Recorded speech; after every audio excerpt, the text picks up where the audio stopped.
Bon, Pierre-Olivier Rollin, vous êtes le directeur du BPS 22 à Charleroi. Vous êtes investi dans le secteur des arts plastiques depuis très longtemps, parce que vous dirigez aussi le service des arts plastiques à la province du Hainaut. Alors, dans ce secteur un peu particulier, qui a longtemps été le parent pauvre aussi des politiques culturelles de la Fédération Wallonie-Bruxelles, euh, quels sont les grands points d'évolution de ce secteur ces dernières années?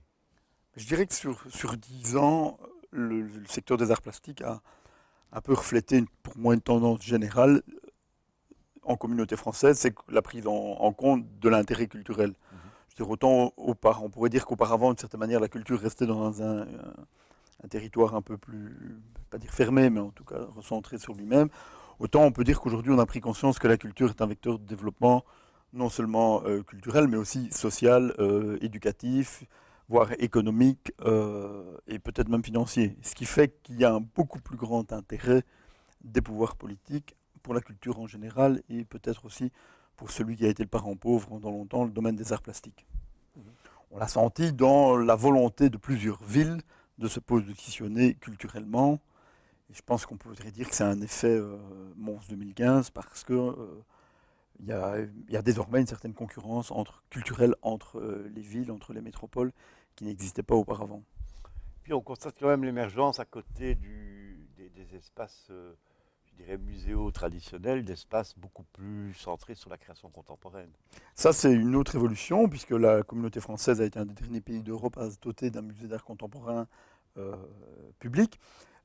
Et on voit en tout cas une évolution et un nouvel intérêt des formes de création contemporaine qui peuvent être parfois encore très institutionnalisées, mais aussi l'émergence de phénomènes comme l'art des friches, de nouveaux territoires apparaissent, de nouvelles manières de montrer les choses apparaissent. Et en 10 ans, on peut dire qu'on a assisté à un véritable, je dirais, redéploiement, mais qui s'est aussi accompagné parfois d'une professionnalisation des structures. Et on a peut-être un peu accordé plus d'autonomie au champ des arts plastiques qu'on ne l'avait accordé auparavant. En fait, une des préoccupations qu'on retrouve bien en BPS 22, mais qui est quand même une préoccupation assez contemporaine aussi, c'est le décloisonnement entre les pratiques artistiques, des productions multiformes, de nouveaux territoires d'exploration, etc. C'est effectivement une évolution de l'art. Ça, on l'a senti. Je dirais, pour parler un peu dans le langage de l'art contemporain, la chape de plomb moderniste qui avait voulu que chaque discipline évolue dans les spécificités qui la composent, ont explosé depuis une vingtaine, 25 ans, et que de plus en plus, les disciplines s'interpénètrent de la même manière que ces mondes fonctionnent peut-être de manière moins centrée sur eux-mêmes, et se sont ouverts à la société dans laquelle ils vivent. Et on a pu voir, je pense, un des grands effets générateurs des 20 dernières années sur l'art contemporain, ça a été une repolitisation des artistes, une volonté des artistes de reprendre à bras le corps les problèmes du monde et de s'exprimer dessus. Mhm. Alors, un des nouveaux enjeux sur lesquels tu es particulièrement attentif dans ta nouvelle structure, c'est évidemment tout le travail avec les publics, hein, la relation publique, la médiation, etc. Euh, Ça reste un chantier quand même compliqué.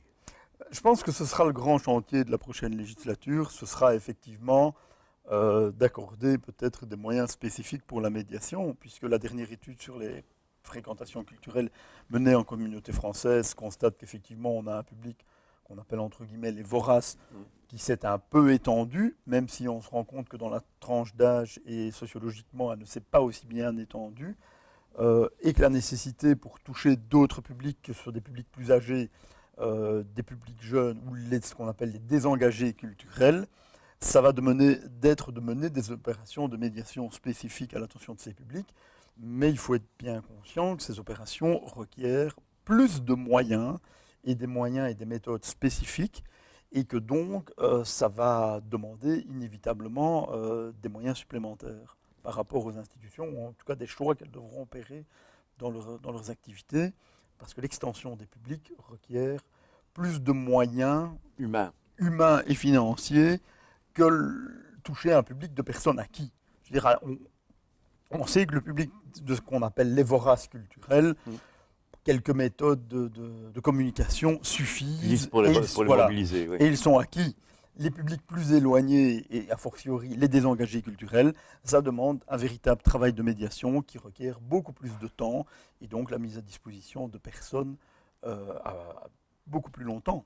Et la question des moyens humains et de la formation va être centrale si on veut accepter de continuer à lutter pour une démocratisation de l'accès à la culture. Ça, c'est clair.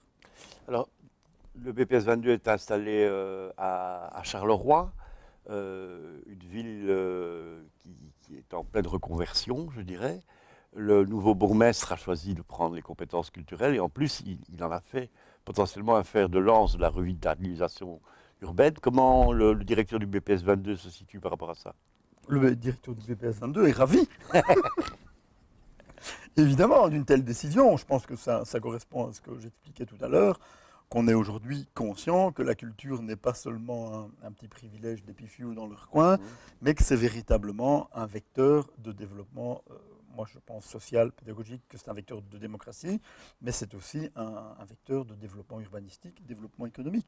Et ça, c'est, je pense, une grande évolution dans les mentalités et qui, j'espère, fera école. Alors, un chantier, puis on terminera là-dessus quand même, qui va revenir sur la table de façon probablement importante dans la prochaine législature et qui te concerne pour une part, c'est la question du statut des artistes.